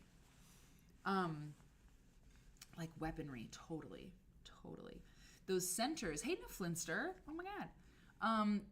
Yeah, and it may have been like, I'm not going to work on this quilt anymore. Let me tie it. The centers are, it's just a little motif from the fabric, right? That was fussy cut. I mean, it's like a little, maybe it's not a cotton ball. Looks like leaves, like, I don't know. It's charming. I mean, it's like the back of a flower. You know, it's almost like the artist was drawing the back of a flower or something. A little bouquet. I mean, the white part is, I don't know. I just don't know. But the way they isolated it, is it in every single block the same thing? Yeah, it is. Beautiful. God. That's some intense patchwork. And then it's tied. And it's tied, I mean, the ties aren't super hangy-offy, but sometimes they're pretty, they left the ties pretty long. You just don't see, I don't know. It's just an interesting choice and an interesting effect because I guess here's what it is. Sorry, let me use my words. And have water. Oh my God. The piecing would suggest a fancy quilt, you know, and that's the term, like sort of an official term, you know, a fancy quilt that you would use on special occasions, or there would be a wedding gift, or, you know, something that you don't use every day. So you've had fancy quilts and then the everyday quilts, you know. And this kind of has both, because the everyday quilts would have been tied. Fancy quilts, no way. So, I don't know. There's a lot going on. I really like it. I think it's cool. Sinners kind of look like seed pods. Oh, Tamarella, that's a good call. Seed pods. Yeah, there's something not floral about it, right? That it's not a cotton ball because it's not quite right. Well, but yes, I agree. Yeah, seed pods or herbs, something like that. Anyway, cool quilt, right? I'm super into it. Okay, and the last quilt that I have for you with the awesome name. It has a really awesome name. We've seen this quilt before because it's super famous. It is, here I go. Na kahapai nani lueole o Eden ame elinale. Okay, that is Hawaiian. Done very badly by me. Translated to the beautiful unequaled gardens of Eden and Elinale. The beautiful unequaled gardens of Eden and Elinale. And this one, when I saw it, I was like, oh yeah, that's right. That has such a wonderful name. And it was interesting because I could have gone into, I mean, art quilts and stuff have great names. You know, they have names like Nancy Crow. There was this one I saw, and I was like, oh, that's really good. It's like cross hatching number 4. No, with like an exclamation point. But you know, this is a studio artist who's, the name becomes another layer of this particular, you know, abstract thing that they're doing. You know, I wanted pattern names, like traditional pattern names that just were really cool. And so this one, it's not a traditional pattern, this quilt, but I mean, the beautiful unequaled gardens of Eden and Elinale, like, I just wanted it in the show. So the story of this, a man made this quilt. And this is in the Bob Shaw book. Is that right? It's in a lot of books. It's in many, many books. And I don't know actually where I got this one. Well, anyway, according to oral tradition, yeah, this is from Bob Shaw. According to oral tradition, a man made this quilt that combines a biblical scene. Let's get, okay, here's our biblical scene. With a depiction of the mythical Hawaiian hero and heroine, Elinale and Lainala. Okay? Elinale grew up in a magic garden and rescued the earthly princess, Lainala, from a witch. Oh my God, a witch! Who held her captive. The quilt maker portrayed his protagonists in royal garb and apparently modeled Lainala on a photograph of the Hawaiian queen Emma, who was beloved for her many humanitarian efforts on behalf of the Hawaiian people. It's a famous quilt. It's a beautiful quilt. It's a pictorial quilt. It's a story quilt. It's so many things. And it's traditional in many ways because of the motifs that are on the quilt. Are there any backwards ends? Have we seen any backwards ends? I don't think so. There's Elinale and Lainala, these guys. So yeah, the beautiful unequaled gardens. I like that. That's a good place to end this segment.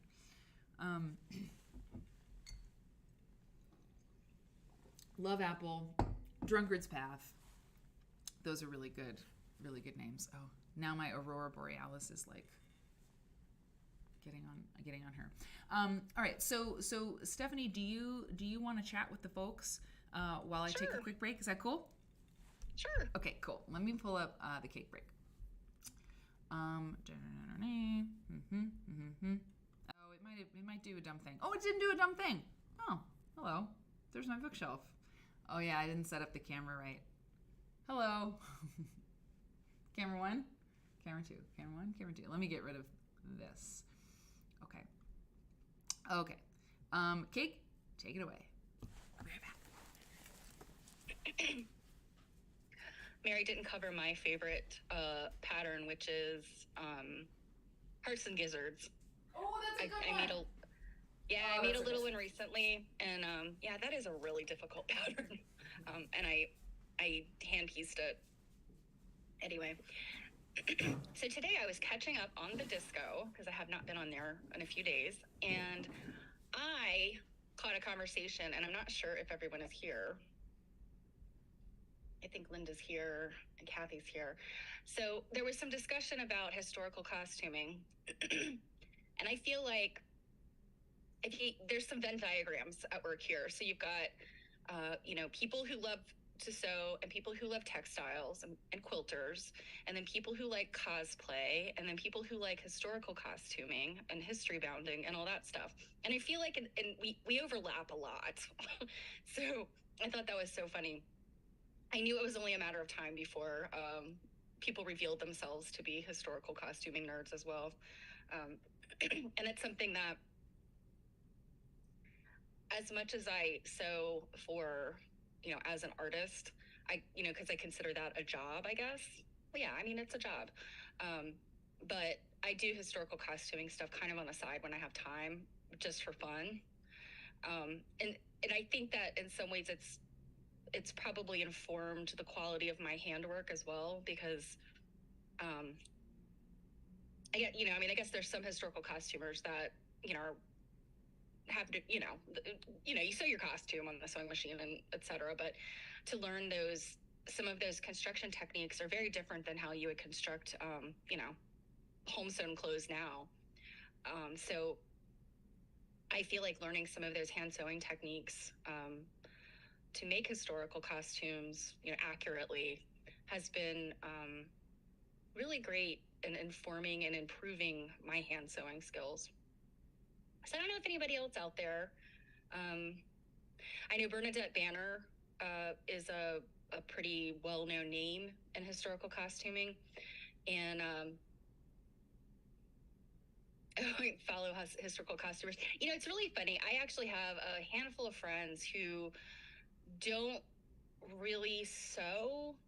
They maybe do a little bit of cosplay type stuff, but they are absolutely enamored with historical costuming. And just they watch the videos, they watch the construction videos, and I think that's so funny. Okay, yeah, Kenny follows Bernadette. I think there was probably 4 or 5 people at least in the disco that said that they follow her. And excuse me, she's interesting. I've been following her for quite a few years, like right after she first got started. And she's come quite a way. Oh yes, Prior Attire. I absolutely love her. I have Isabella's first book. Yep, Costume College. Okay, so as we talk about Bernadette and also Costume College, now we all know in the quilt world there's been some drama occasionally. Mary, of course, is not without controversy for the quilt clothes commentary. But my gosh, you would think historical costuming, there's so much, like, first, I guess, I want to say first person, but that's not what I mean. Like primary source. So much primary source material. So many academics who have done a lot of research. You would think that, historical costuming is pretty straightforward, wouldn't you? Oh my word, no. There is so much drama. Yes, Kathy, there is so much drama. And because I'm really only involved in it from like a hobby, and just because I'm a nerd, I feel like I don't have any skin in the game, really. So I kind of sit back and watch the drama. Like, wow. And sometimes folks within this realm remind me a lot of quilters too, because you have a lot of women with disposable income. For quite a long time, you didn't see a whole lot of Lady K read the article about the drama. Until recently, the historical costuming community didn't have a whole lot of people of color. So you see a lot of the same sort of things happening over on our side as you do in that world too. It's really interesting. I feel like we probably have less drama. Maybe we're kind of, I guess at least within our circle, I feel like we're moving ahead a little faster. Yes, Bernadette is very good video quality. She actually moved to the UK, I don't know, it was about a year ago. And before that, she was in this really gorgeous little Manhattan apartment. So, I could put a link to it. Kay, I could put that in the disco, but it's on my my blog, Creative and Mindful. It might literally be the last thing I wrote because I'm very lazy. Will you put a link to your blog, Steph, in the chat? No, Lady K was mentioning that she read about the controversy you courted a while back. Yeah. I wrote that little piece, and I don't know if I ever told you, but Marjorie Childress responded to that. Oh yeah, on my blog. Yeah, on my blog. That's cool. She was like, go, like she was. Yeah, she's because I had referenced her, and she she said something to the effect of just clarifying like what her process is as a collector and a dealer. But I was really excited. I guess she probably has a Google thing set up for her name. So like when I mentioned her, she was like, "Oh, I have to check this out." Awesome. I have never met her, and I am such a huge fan of her. And if she had like responded to something, I would be over the moon. Like I would fangirl out big time. Oh yeah, I totally did, and I followed her on Instagram like forever. Yeah. So I just her collection. I mean, I think. Obviously Rod Karakoff, but also her collection are just so amazing when you want to think about weird quilts. Right. I mean, just like hands down, such a fantastic collection. God, her eyes just awesome. Mm-hmm. Awesome. Indeed. Okay, so I am going to. Hey, Holmes. Holmes has a tie-dye quilt. Okay, that is very good. I am going to take a look at that. Oh wait, hold on. I want to say a couple things really quick. I need lipstick. A couple things. Okay, schedule. I wanted to say something about the schedule. Hold on. I can't say anything about the schedule without lipstick on. I still haven't figured out how to get the lights to work on this computer, so it's just very bright. Anyway, next week I go to Kansas City on Thursday. Yes? Yes. To lecture for the Kansas City Modern Quilt Guild. And I do a lecture in the evening and then one in the morning on Friday. So this will be it's either on the schedule right now on Twitch or it will be very quickly. I think it should be there. Anyway, we do a morning show every other week at 9 a.m. Central on Fridays. This coming week would be a morning show. But we're not going to do it. And here, but you just wait, people who those of you who like, consistency. I'm the same way. As the pandemic has gotten different and people are traveling more, you're starting to see what my life used to look like. And it used to look like even more like how it looks, which is sort of not as I'm not home all week, all the time. I didn't used to be. During the pandemic I was. So now I'm not anymore. But here's the deal. If we had a show this coming Friday, then that means the next time we would have a morning show would be Black Friday. We wouldn't do it. No way would we do it. No way would we do a show on Black Friday morning. I could do it, but you know who wouldn't be here? Stephanie, me. Maybe you're not a Black Friday person, but come on. So it actually works out really nice. So instead of this coming Friday being a morning show, so it won't be the 11th, okay? We won't have our morning show this coming week, but we will have one on the 18th. The 9 a.m. show, which is great because we get to talk to our friends in the UK and people who are in different time zones can join us. So no Friday morning show this coming week, but then we'll do it on the 18th, and then we're on the right kind of schedule for Black Friday. So it's a good thing. Okay, it's a good thing. But I'll mention it again on Tuesday, and everyone will be informed. And Saturday night is normal. So this time next week, I'll tell you all about Kansas City. And I don't know. If I can, I don't know. I'll see. You know that if I can go live and it makes sense to go live when I'm traveling, I do.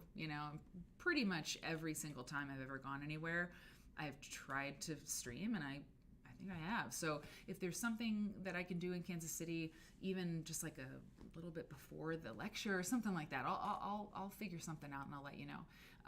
But until then, that's the schedule announcement. And the morning shows are really nice. I really like them. Stephanie does a great job, even if she doesn't like the mornings. You can't tell. You can't tell. It's good. So let's see. So, the disco. Tamarella, have you been, I think you've probably been informed by now, but if you don't know what the disco is, you're probably not alone. The disco is our Discord, the Discord server. And if you don't know what a Discord server is, I mean, I don't even really know either. It's like, what is it like? It's a chat room? I mean, what is a Discord server? I know how to use it. It's like a forum. It's a forum. And you have channels on there. Mm-hmm. It's just a forum, really. It's a forum. You have a login and you have a screen name, and it's the clubhouse. We call it the clubhouse, where people hang out. It's for subscribers only, tier 1, 2, or 3. And when you subscribe, it's actually a good thing to mention that when you subscribe, which I hope you will consider, send an email to quiltnerdshow@gmail.com, because that's the way we can give you a password, like a special link to join the Discord server. But see, we don't like calling it the Discord server, because are there two more unattractive words in the English language to put together? Who wants to join a Discord server? Like, no. So we call ours the Disco, short for Discord. And there tends to not be a lot of discord there. So anyway, so that's the disco, and it's so nice because it's like the show when the show isn't on, and you can share pictures of what you're working on and talk amongst yourselves and share links and stuff. It's really great. It's great, and that's what that is. So, okay, let's take a look at a few quilts to just to juice us up, people. We got to get juiced up. How are we going to do that? We're going to do it like this. Yeah, just a few. Daylight savings. It's true. Hey, Ivana. Ivana's here. I can't stay on too late tonight because I'm just, the throat voice thing. This is a great quilt.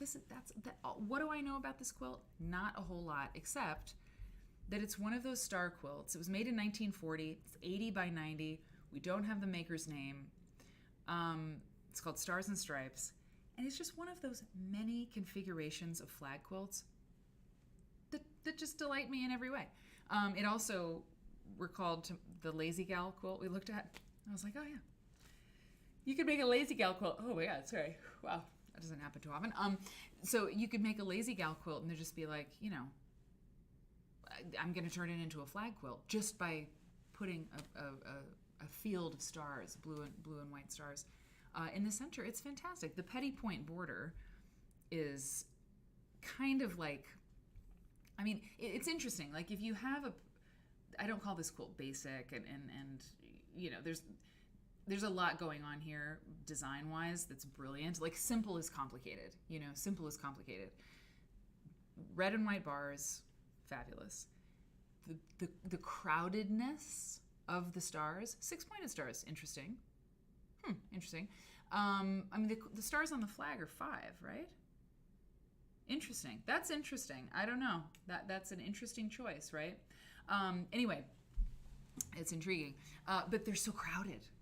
It's wonderful. It's like they're bursting out. They're trying to burst out of their frame, and then you have this petty point border, which just it elevates the whole thing. So it looks simple. If I went about something like this, it just wouldn't turn out like that probably. But it's really great. Have I made patriotic? I made a quilt of valor once. Actually, I think I've made 2 quilts of valor. But this particular flag quilt, it's a work of art to me. I just don't even know what to say. It may not be everybody's cup of tea, but I think there's a whimsy to it. Any quilt that has a whimsy to it, I'm a fan of. But I also think, just while we're looking at it and analyzing it, the thickness of the stars matches the thickness of the stripes, you know, like there's like a width that they have a relationship. So I really like it. Take care of my instrument. Oh, thank you so much. Ivana, totally. Where's my I voted sticker? It's somewhere around here. Yes, Ivana, this is the whole point of this second chapter of the show tonight. It's just a few patriotic quilts to get us in the mood, man. Get us in the mood. This quilt, okay, so this book, My Quilts and Me, we've talked about Nora Ezell before. She is fascinating. Steph, is Nora Ezell still with us in the world of the living? I'm not sure, but she's amazing. We've seen her. She's been on this show a few times. This book was published in 1999 by Black Belt Press. It's got her diary, Nora Ezell's diary entries about her quilts and about making them. It's fascinating. Anyway, she's incredible. She won many awards and was honored in many ways. Very talented quilt maker. And I think she's probably not still with us because I see an article in 2007 where she was 90. Mm-hmm. So unless she's in her 120th year or 20th year, I think she's probably not with us. If anybody could do it, Nora Ezell could probably do it. But yeah, I think it's probably the case. This quilt, okay, so here's a picture of Nora with this quilt, which is just awesome. So I thought, you know, there's a million patriotic quilts to look at, but this one totally rules. A tribute to civil writers of Alabama. Signed and dated Nora McGowan, Ezell, January 1989. My helper driver, Beverly Smith. So 70 by 106, pretty big. Cotton and cotton polyester. It's in the collection of the Birmingham Civil Rights Institute of Birmingham, Alabama. So I'm just going to read to you a little bit from this book, Nora talking about this quilt, okay? Quote. I mean, you know, if you need like juice to vote, you know, it's like, yeah, we can do great things, right? But we got to use our tools. Quote. I started this quilt Monday, January 23rd, 1989. Beautiful day, a little cold, me and my ulcers having a bad time. Determined to get started, I do not find it easy to work on this quilt. Somehow the hurt is still there. Let me zoom in because you all can just kind of read a little bit of what's there. Name of the quilt, a tribute to the civil writers of Alabama during the years 1954 to 1989. Interesting. It says 89 here in the book, but here on the quilt it says 85. Interesting. Trying to work, remember this is her diary, trying to work, no spirit, which makes it hard to do. I'm really concerned about my girls. One sick, the other with child problems. Been having lots of dreams about my husband and daughter, both dead. I'm deeply religious, but not a fanatic. I can always feel when something is not quite well with them, as I love my grandchildren very much. Well, a rainy Sunday, and I'm kind of down in the dumps. Funny dream at 2 this morning. Read a portion of scriptures, but failed to get an understanding. Have to pray another way, I guess. January 25th, 1989. Hold on. Started on the 16th Street Baptist church block. Hope I can concentrate. Trying to give my granddaughter a hand with her baby son. He's almost as nervous as I am. Put him in school. Hope I can help him. I wonder if I'm always destined to help somebody. God, please help me to do the best that I can. Started the Woodlawn school block. Such a sad day. On this day a few years ago, on my way home from work, I saw the poor people, especially the children, being drenched with water hoses. I thought, my God, where art thou? When I started on this block, I remembered that. After a visit to my doctor, I felt a little better. No recurrence of my old ailment. That was good news.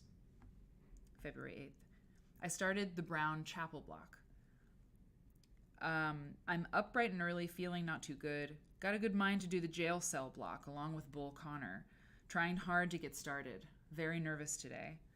Worked on the quilt a while, quilted on another quilt I have in a frame. Ended up going to bed, wondering again why I can't do what I want to do without outside interference. I just have to keep going. Not feeling good, but very excited about the brown chapel block.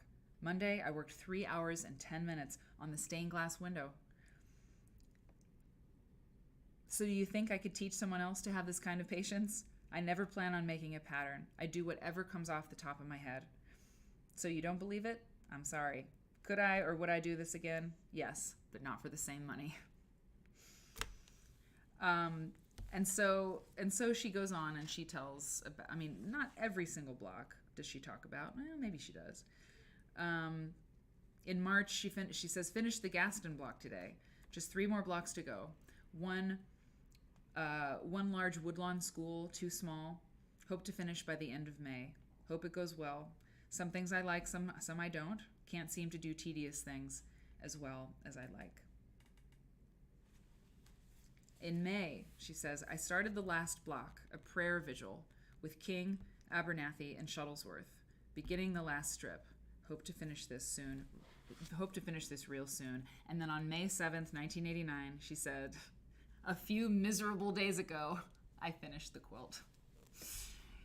Yeah, we understand, right? So I mean, the book is really terrific. Oh yeah. So on May 15th, okay, so she finished the patchwork in May, because on May 15th she says, put in frame.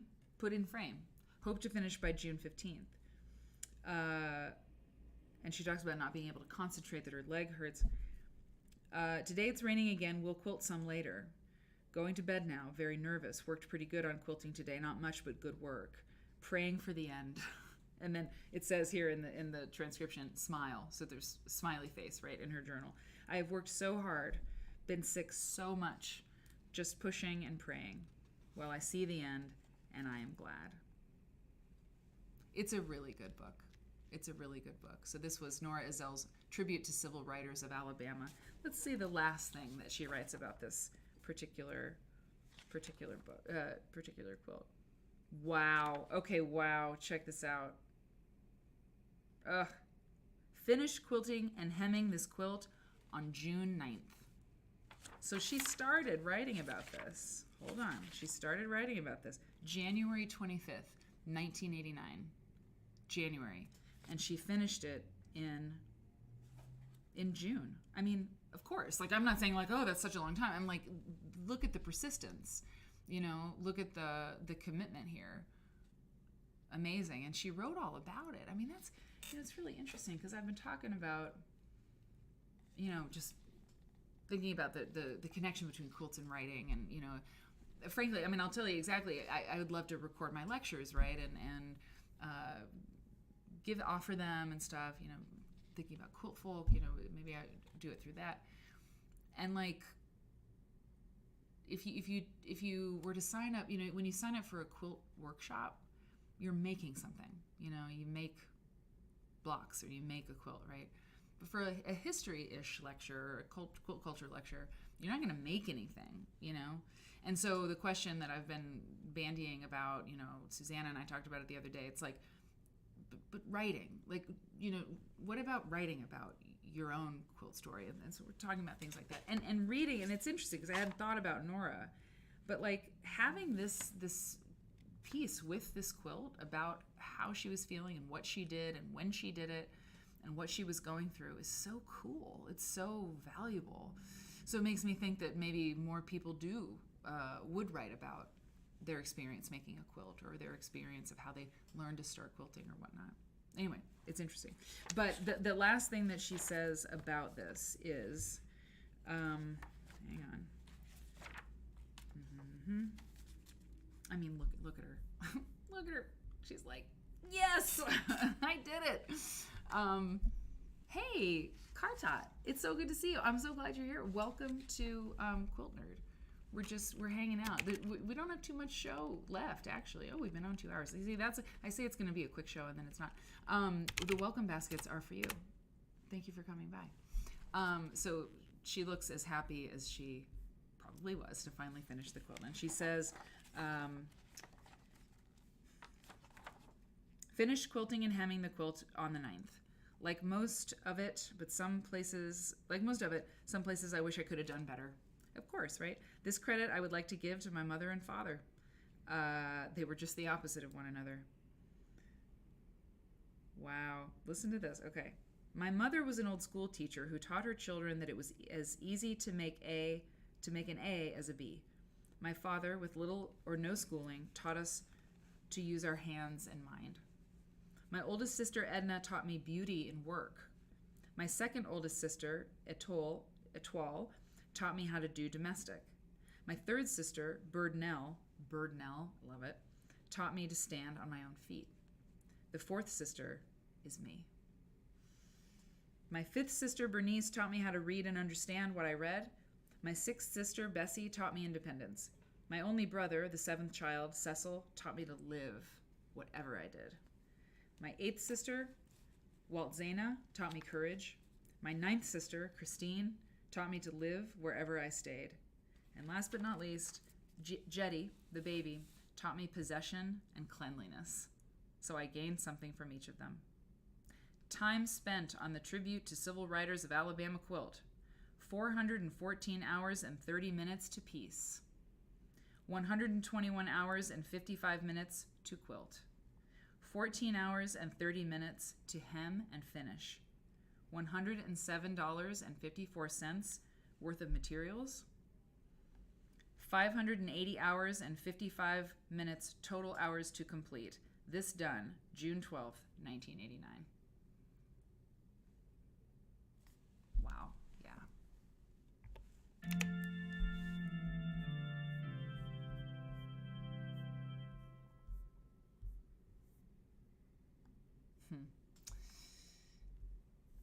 Pretty cool, right? Oh, yeah, sorry, that's it. I don't think I could end better than that anyway. Great. Hey, Jan. So,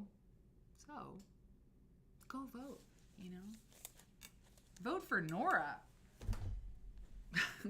Nora, we vote for you. Brilliant stuff.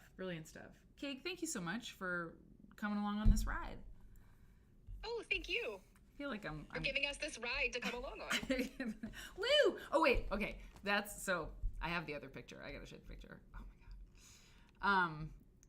Yeah. Cheshire Cat, indeed. All right, everybody. We're gonna take a look at Stephanie's costume here. Hold on. I showed you a little bit before.